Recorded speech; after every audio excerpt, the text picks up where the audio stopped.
Hello, hello. This is Irene with SaugaTalks today. Hello, everyone. Thank you for joining. Thank you for joining. This is very cloudy morning in Connecticut, and I am here with my fantastic guest. First of all, I have to remind you that I speak weekly with fascinating people in tech, and we touch on tech trends. We're touching on interesting opportunities for businesses, for companies, small and large, that this tech advancement provide. And we talk about people, if they're willing to transform and look into digital future, or people hold on to their own baggage of baggage in a way that we're humans, we don't want to transform. So today we're going to continue this conversation with Nathaniel Schooler. Hello, Nathaniel. How are you today? Hello, I'm very well. And I really appreciate you inviting me to join you, Irene. Oh, this is a pleasure. This is my pleasure to have interesting, fascinating people who can share some opinions and some stories about tech and about humans in tech and humans who are not in tech, but maybe they want to get closer to tech. And that's what we're here for today. So welcome. Thank you. Thank you very much. So Nathaniel, I forgot to mention to our audience that you are a futuristic podcast host.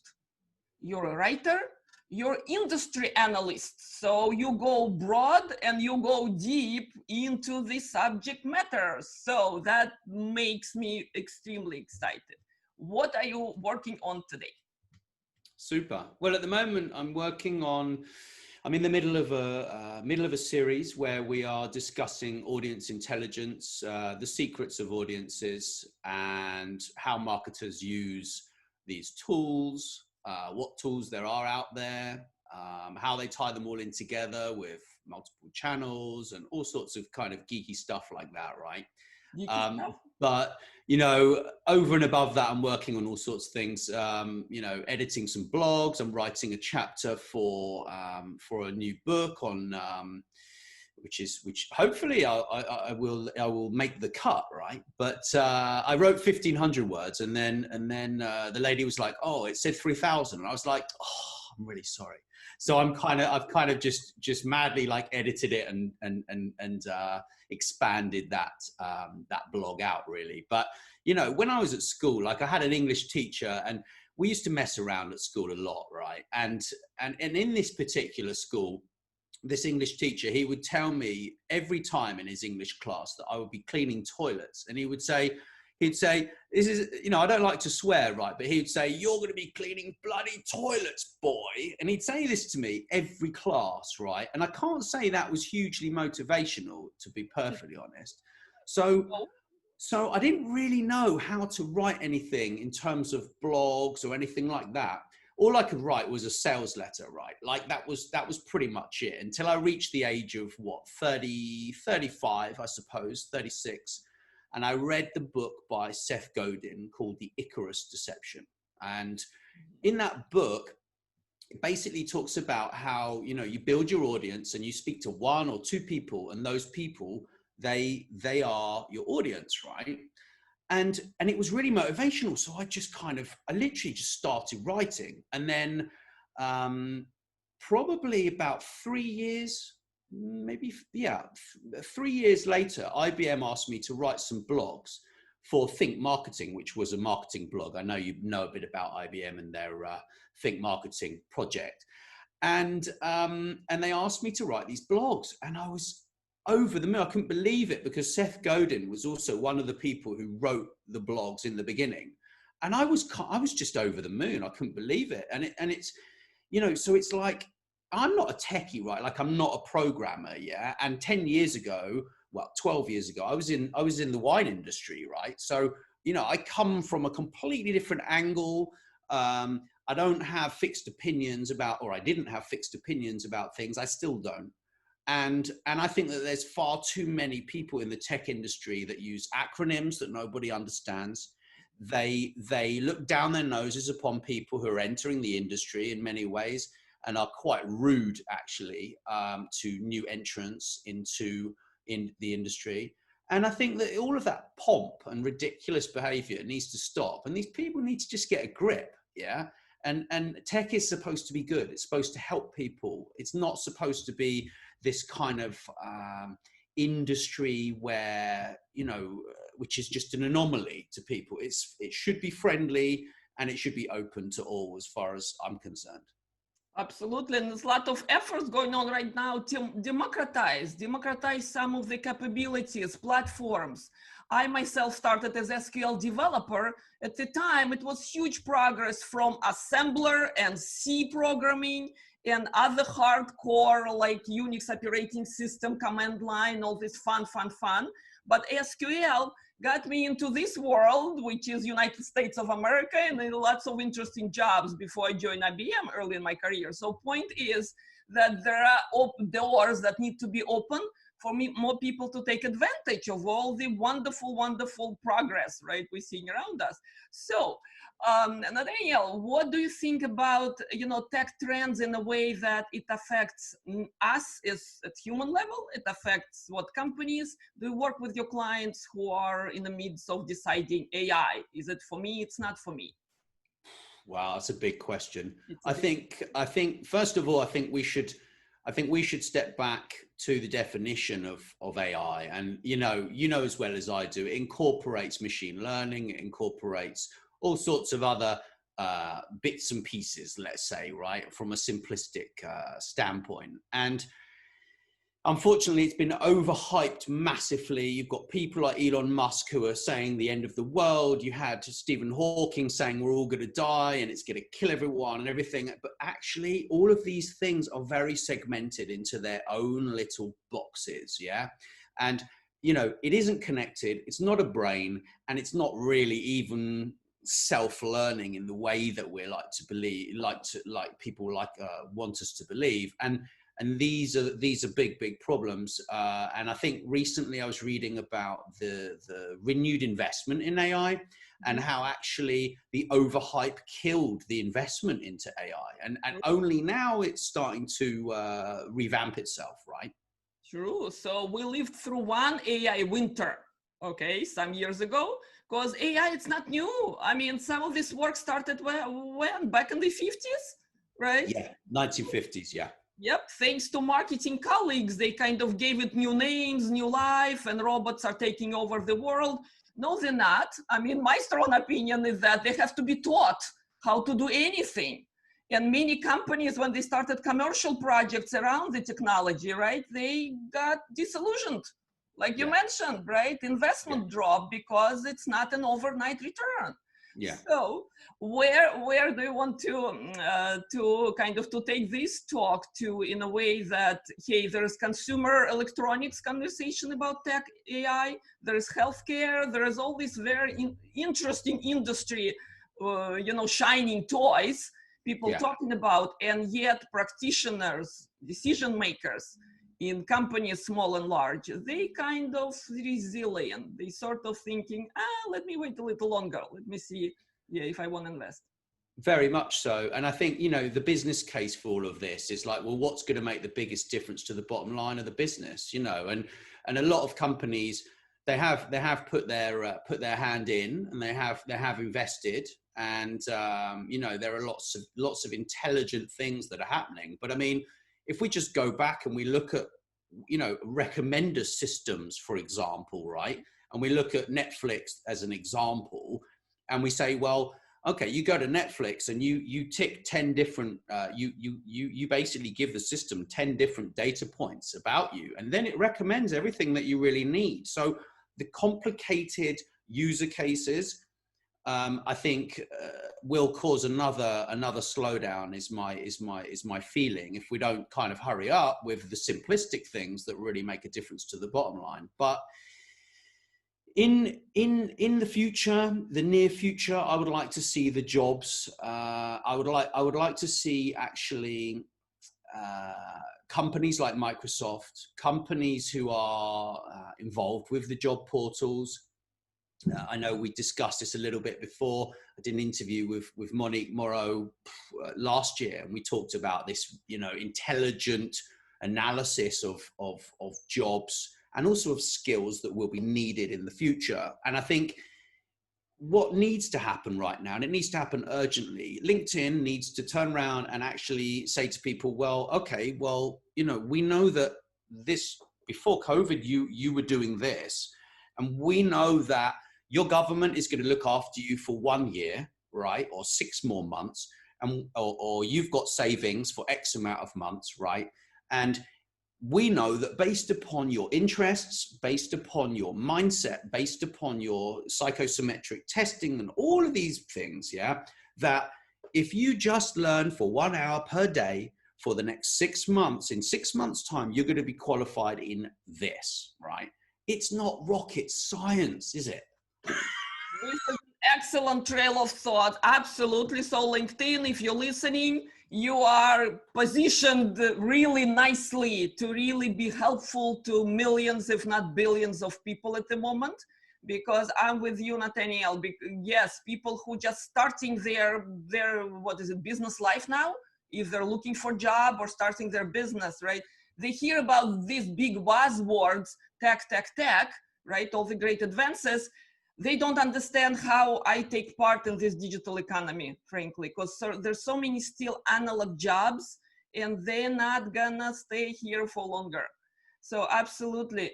Do you want to share your opinion on skills, like kind of futuristic look about the future that starts tomorrow, literally tomorrow on October 22nd? Mm-hmm. Certainly. I mean, I think the most important thing is adaptability. That's the most important thing that people need to learn. And, you know, when your back is against the wall and you're desperate, you're going to adapt. Yeah. So why not cultivate that adaptive behavior before your back's against the wall? Yeah. You know, instead of having that pressure which makes you adapt, why not just change your mindset and start adapting now to what's going to happen, right? And say to yourself, well, okay, in 6 months' time, 2 years, 3 years' time, I know that Python programming is going to be absolutely massive, yeah? So go learn Python, right? If you're so way inclined, yeah? If, you know, for example, in England, we've got, you know, the cybersecurity thing going on right now.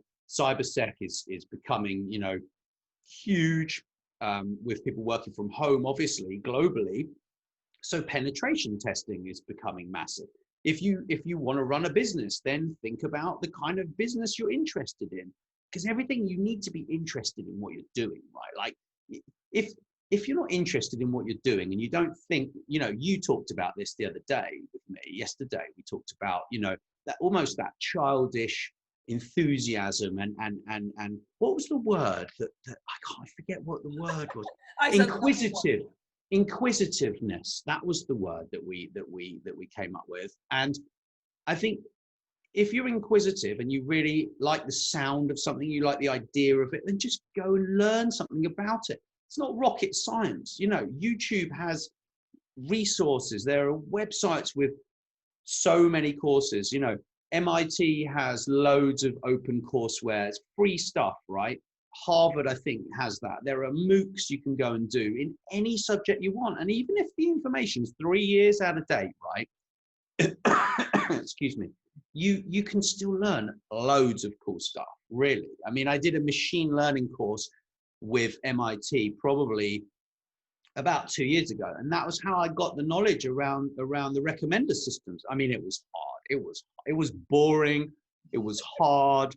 It damaged my brain, but I came away with 20 hours of information and some of it was retained there. So I can have a conversation with people like you, whereas before that, I would never have been able to have a sensible conversation about a recommender system. I wouldn't have even known what it was. Yeah. Beautiful. And that gives you confidence, right? That's what we're getting with knowledge and learning we do, okay? There's no, unuseful knowledge in this world. So totally, if not one thing, then another, right? That will help you. So I hear about very practical steps people take now. They enroll into boot camps.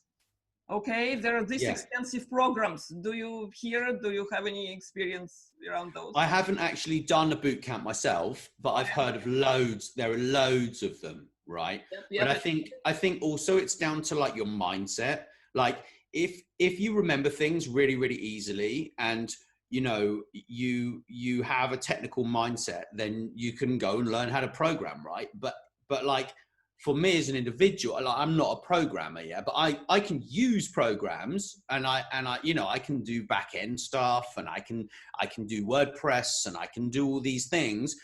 And then I can call on other people who I know who can help me with coding if I have a problem. But a lot of these platforms, like, I mean, WordPress runs nearly 30-something% of all websites are based on WordPress, is what I heard. Yeah.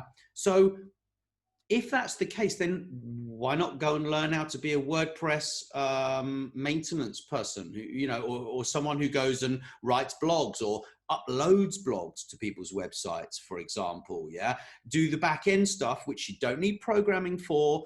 You know, there are social media jobs. There are so many jobs, right?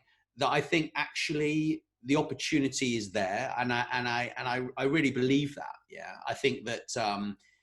I look at it like the last time when, you know, the machine age came in, right? And we brought in mechanized production lines, and you know, it's like, and at that point, you know, we had a production line, but it was just a few guys on a production line, and then the labor changed, and everyone was like, oh, what are we going to do now? Okay, so, you know, and then they changed to other jobs, right? And this is just what's happening. And you know, I was scared about AI, and I was scared about technology and how it was going to take jobs and everything. And I think it still has the potential to do that. But I think the big tech companies, I think the companies with the money actually have a responsibility to the countries that they are taking money from, in terms of Facebook, in terms of Twitter, in terms of LinkedIn, everywhere they are basically taking money, right, for adverts. They have, I think,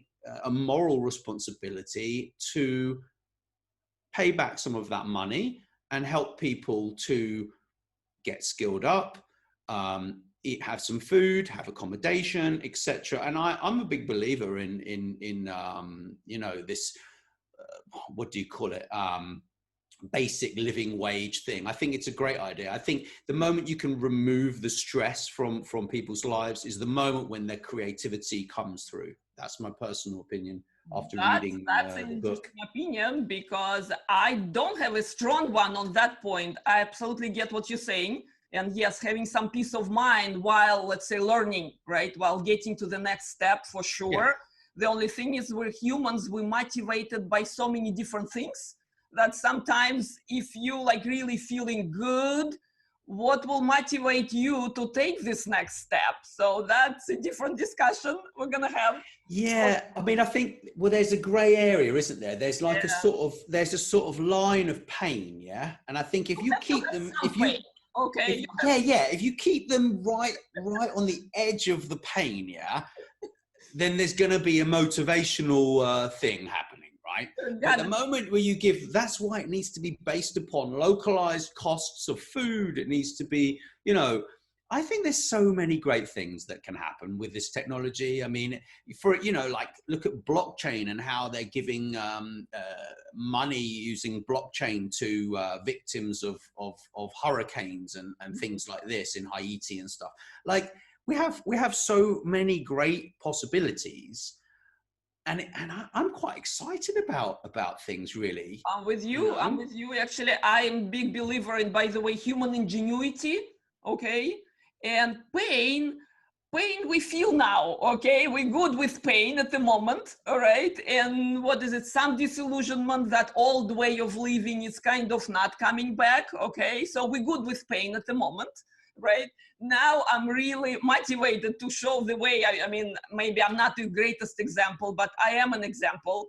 I came to this country with not speaking English at all. Okay, after all these years of schooling, but no, what is it? Knowledge, no skill to understand the person. Okay, so forget about it. I came right after college with a degree in physics, and I did not want to be a researcher. So I had to quickly adjust what is it that I'm going to be doing in this country, right? And it worked out for me, that I can say. All right, for those who are interested to know about me, please reach out. But point is, yes, on every what is it, spiral kind of, right, turn of our civilization is taking, right? It's a matter of what our responsibility to find the right spot. the right spot. And I'm being chatty here. I apologize. No, please. You've worked really hard, and you've done a lot of great things, yeah, in your career. And you know, but you had to work hard, right? Like my grandfather, he arrived in America with nothing, yeah, and that's the same kind of drive, yeah. Like if your back's against the wall, yeah, you're gonna change, right? You got to do something. I mean, how would you survive? Because at the time it was not an option to go back, by the way. You're here, okay, make something of yourself. So enough of those retro stories. Where I want to take this, how about, you know what, tech industry, it's not just technical jobs, right? It's low code, no code jobs. It's business application development, and it is sales and marketing in tech. I'm talking to a lot of college graduates now, and they take different jobs. They don't understand that, hey, these huge opportunity investments that companies making, you can be part of it. You don't have to be a coder. So what's your outlook on tech marketing and sales right now? Huge jobs. There are loads of opportunities. I mean, you know, if anyone's listening and they're graduating, you know, I would be willing to take on a few mentees. Yeah. We've got all sorts of things that need doing. Yeah. You know, I mean, you've got video editing, you've got audio editing, you've got imagery, you've got social media management and posting and audience intelligence. And there are so many jobs. I think it's actually quite ridiculous. I think that for people who can learn and who want to learn and who want to do things, I think there are loads of opportunities, and that goes for certainly consulting. I'm not sure I like the word sales. I kind of shy away from the word sales. I think there's a lot of confusion around sales. And I think the moment that people actually say, well, what do you need help with, is the moment that you sell something, right? And providing you're talking to the right person in the business, of course, yeah? At the right time. At the right time, because same person may say, no, I'm good for now, but tomorrow, right? All this, what is it? External circumstances, right? Pressing on business. So yeah, I talk a lot about digital transformation to my guests here. And guess what? I'm learning more and more that pretty soon digital transformation will die. You know why? Well, it'll have been done. I mean, it's going to die because everyone's going to die who isn't doing it, right? Exactly. And new companies born digital, new generations, they don't even understand. What do you mean my bank is not talking to my, credit card, and credit card doesn't know where I shop, and my Starbucks, I have to take out my credit card, God forbid, and put it in? No, this is not 20th century I live in. So that boat had sailed, all right? And we're still talking. I mean, there are lots of efforts around digital transformation. Listen to your kids. They don't understand what you're saying. So yeah, also this cultural generational gap, okay? Because tech is not that shiny wearable. Tech is a lot on everyday, let's say, businesses that are taking care of. Mm-hmm. Well, I think, you know, there are lots of big conversations that can be had around data and around privacy and around all of these things, right? And it's like, some people are like, well, I don't want anyone to know anything about me. And then you've got the other side of it, which is like, well, actually, I don't really care, because I want to be reminded when I need to buy something. I want that. I don't want to have to think for myself very much about that particular thing anymore. Yeah. So I find it's quite an interesting thing, yeah, because people are free. They're free to decide and to kind of potentially control it the way they want to control it, right? And it's a big subject. It's big, yeah. It's a big subject. You know, I see the big gap between everyday kind of digital reality, because we use these recommendations, we don't even know we use them. Right? They're all over our phone. They're all over our devices everywhere. Okay. We don't understand that it's all AI recommended. Let's say what next step, right? In all the apps. That's true. At the same time, when young people taking jobs, and if they joining large companies, their life become very analog, very fast. So do you see this kind of gap between kind of personal life and what people can expect on the workplace? Yeah, well, I think that's a very interesting conversation. I think it really just depends on the nature of the job and the project that you're involved with. If you can take control of your life and switch your phone off and not turn it on until 10 o'clock in the morning, then that's a great thing to do. I do that now. Like, you won't get me after 10 p.m. usually. 10 p.m. to 10 a.m. nothing. Yeah, and I think unless people will take the time to actually free up their minds, I think there's going to be a lot of stupid people, and I really believe that, because, you know, if you can't think for yourself and you can't have a conversation without checking on your phone, then you're not remembering details, you're not remembering information, and then you're losing some kind of intelligence. Yeah, you know, and I think this constant control of the mind by the endorphins and the color of the screen and the feeling that you get when someone sends you a WhatsApp message, right, and the buzz you get on your watch, right, from this, it's very disruptive to the mind. And you know, I mean, I watched the Social Dilemma film. Yeah, I knew it all. You've probably seen it. If you haven't, you're not missing anything. You've been in marketing for many years, so you know what it's all about, right? But you know, they talk about the mind in there not actually being developed to deal with these things. And you know, we're still running some old software here which dates back 1 million years or something like this, right? So how can we take control of this? Yeah, you either take control of the mind and say, well, look, I am going to let you enjoy these endorphins at these times during the day, right?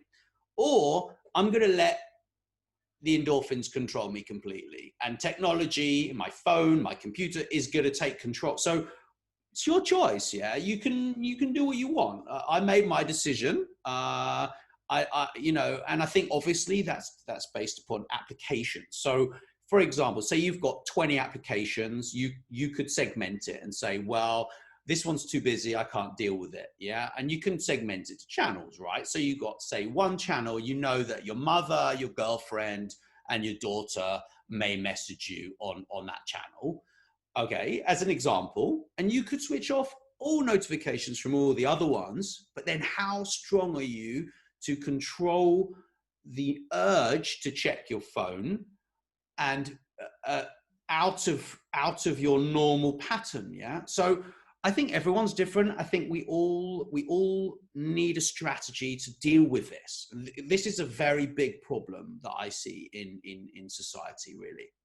It is. And, you know, with all the exciting capabilities in the computer everywhere, you know, around us, this incredibly human capability of, hey, withstand the dangers, okay, thinking about what's good for us, what really makes us who we are, all right? That doesn't happen when we're searching, when we're looking, and when we're kind of getting all these signals.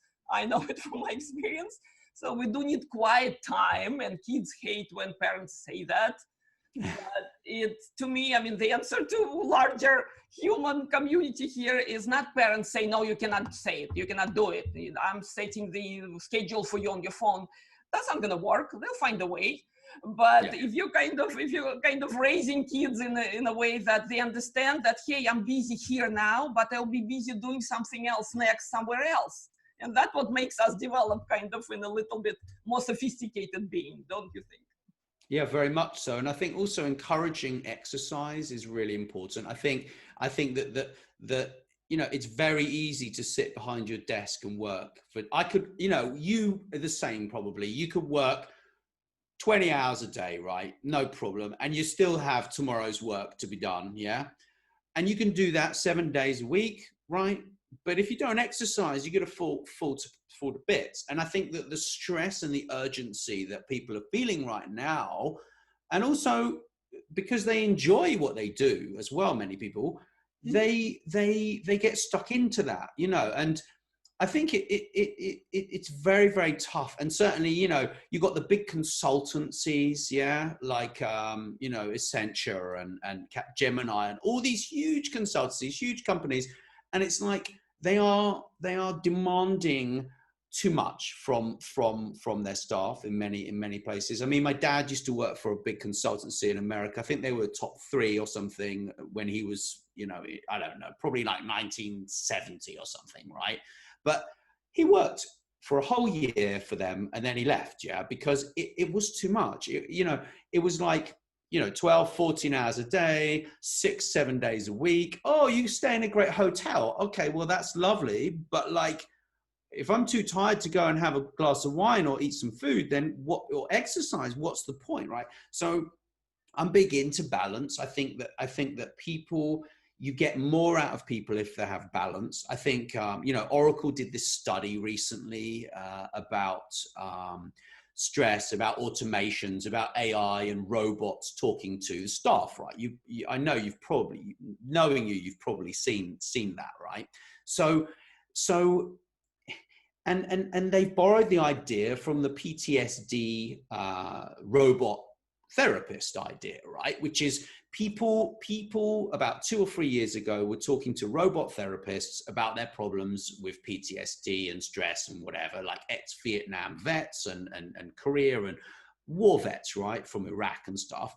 And they actually would tell the robot more than they would tell a human because they found it easier, right? And this is the same thing with employees. They don't want to talk to a person, they want to talk to a robot. So, you know, another opportunity there. Like, this is going to grow into, I think, a collaborative approach between, you know, perhaps it will be anonymized data gathering robots that will be within the HCM, human capital management software that big companies are running. Mm-hmm. And there are going to be all sorts of opportunities, right, where you're going to have a voice angle to these robots. And, you know, I think that these problems can be controlled, and they can be, people can be encouraged to do the right thing, and they can be encouraged to, you know, work on what the task is that they're actually trying to do instead of be permanently distracted. Because distraction, they've proved, is like a 40% reduction in productivity if you are distracted, right? So it's 40% reduction in productivity if you're in the middle of a task and someone pulls you off it and you go on to another task, or you have to go back to that one. So it's like, well, surely it makes sense to give people education into how to manage themselves and manage their minds and their bodies and their food and their lives, right?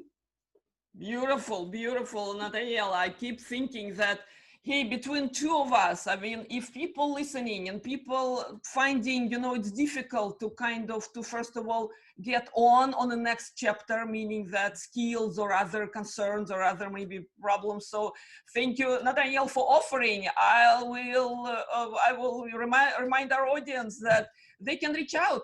They can reach out and let's talk. So leave comments, reach out to me or Nathaniel on LinkedIn. We're both on Twitter. So we will reply, because it's important. It's important to share if what we know will be useful to you. And at the same time, I keep learning. I keep learning from a lot of new contacts these days. Yeah, so, me too. With this talk, yeah, thank you so very much. We did talk about big tech. We did talk about the future and big promise, but most importantly is how we as humans, how we're gonna survive in this new interesting reality. Thank you. Anything in closing, like takeaways, anything kind of to leave? Well, I've got loads. Like, if you've got any specific, I've got loads of resources, right, around personal branding, around, you know, changing career. Like, I've got so many resources that it's almost, so if you've got a specific problem, just, yeah, I'll be happy to help. If people want to get hold of me, you know, no problem at all. Yeah. And I'll direct them in the right place. Yeah. But it's been a joy, Irene. I've really enjoyed speaking with you. Thank you, Nathaniel. This is fantastic. That's a great reward for me to start my day with talking fascinating people in tech and learning, and again extending what I can do in my own, let's say, business endeavors. So thank you. Thanks so much. Yep, let's stay in touch. Thank you.